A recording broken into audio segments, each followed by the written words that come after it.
This is XCon 2012, also known as XCon on hubpages.com. I started out in a life of crime at a young age. By the time I was 12 years old, I was already smoking weed and drinking alcohol, not to mention smoking cigarettes.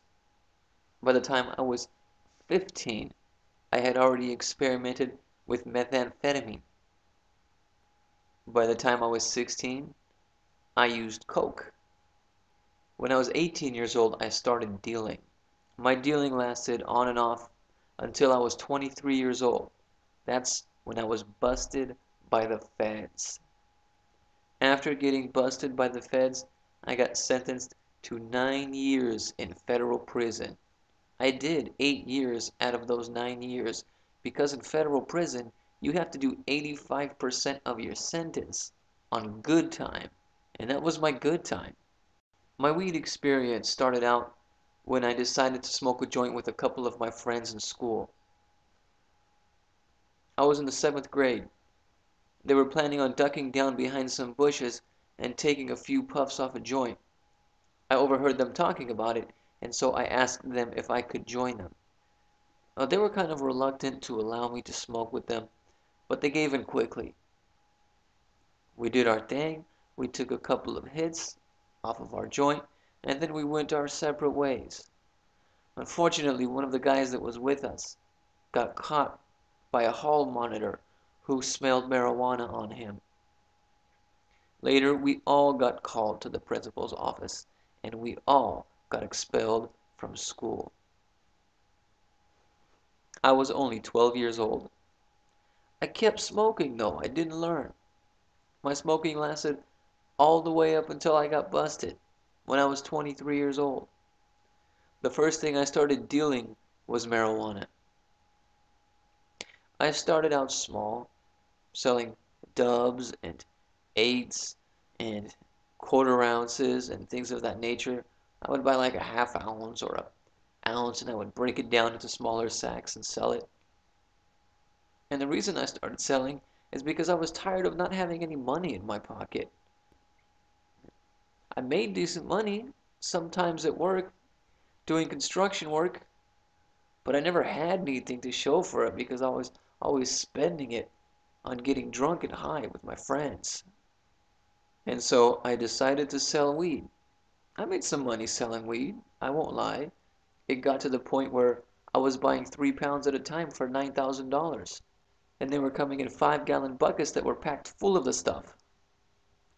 However, there were some downfalls to selling weed. I had a pound of weed stolen from me one time. The place where I was stashing it, the door got kicked in, and somebody stole my weed from me. I had this little safe, this little metal safe that I kept it in.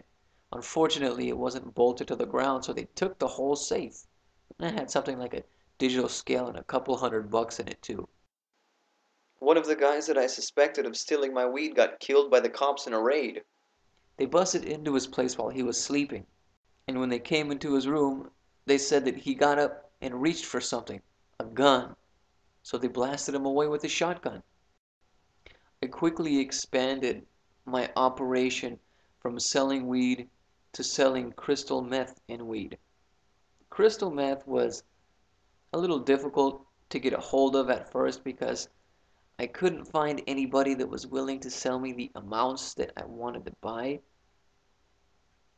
Most of the people that were selling it were making small batches, half ounces or maybe even ounces at the most. And they were selling things like 8 balls and quarters for the highest bidder. But those were user prices. I was looking for dealer prices. I wanted to make some money. Eventually, I got hooked up with some Mexicans that were able to hook me up with pounds of it. That was a Caucasian drug dealer's dream come true. You know Mexico's got the dope. They're hooked up with cartels and things like that and bring that stuff from Mexico. Or they bring the chemicals that they need to make it from over there and make just tons of it over here. I lived and did my dealing in California, and not far from where I handled my business, there was a huge drug bust too. They found something like 200 kilos of crystal meth and cocaine at a drug storehouse. They called it the largest drug bust in U.S. history. It was in Gilroy, California. My crystal meth connection eventually came to an end. I had a problem with the person that was facilitating the deals between me and the Mexicans. He ended up owing me some money that he never made good on. Fortunately, I developed a good thing with cocaine. I had a good Mexican connection for cocaine too. These guys were bringing just kilos and kilos of the stuff from Mexico. Now, I wasn't buying any kilos, but I got my hands on some quarter keys for some pretty good prices. I was getting them for $4,600, which was excellent back in 2000 to 2002 when I was dealing with it.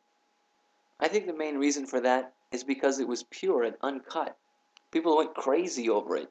There was nothing like it in the city where I was from. But unfortunately, I was using too much of it. I developed a pretty bad cocaine habit.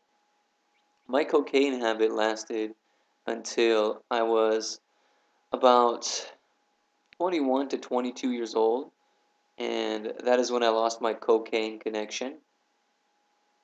I still had some connections with crystal meth at that time that I was using to sell crystal meth, although it was not like my connection I had before with the pounds. And when I lost my cocaine connection, I could not find any cocaine comparable to the quality of that cocaine, and so I went from using cocaine to using crystal meth.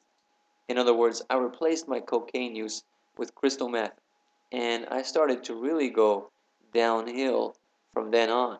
I was already making a lot of mistakes when I was using cocaine because I started becoming really unreliable, and I was missing out on opportunities to make a lot of money. I was missing out on a lot of deals. I would be up all night doing lines of cocaine or crystal meth because I started using crystal meth afterwards. And I would be sleeping during the day and at odd times whenever I felt like I had to crash and my body just crashed, I would go to sleep for a day. One time I went to sleep for 36 hours and I would miss all kinds of calls to my cell phone and all kinds of pages to my pager. And people just stopped calling me and stopped paging me. And I lost a lot of customers. And I really started going down. And it was at around that time when I became desperate to make some money. And I found another connection for crystal meth, which was a high quality connection. And I made plans to sell it to somebody. We agreed to meet together in a parking lot in Emeryville, California. Now, this guy was a customer of mine that I dealt with for about a year or so. He liked buying cocaine off of me, but since my cocaine connection ran out, he started buying crystal meth.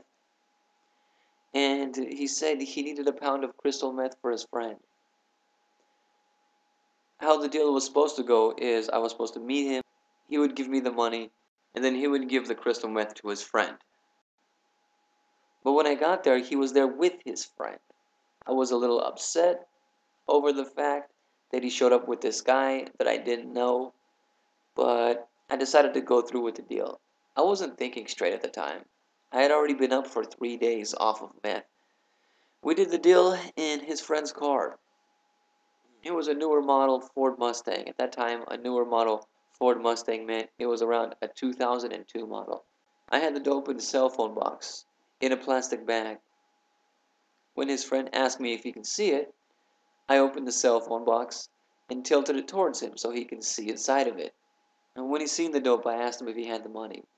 He said that his girlfriend had it, and he needed to chirp her on his Nextel phone so that she could bring it to him.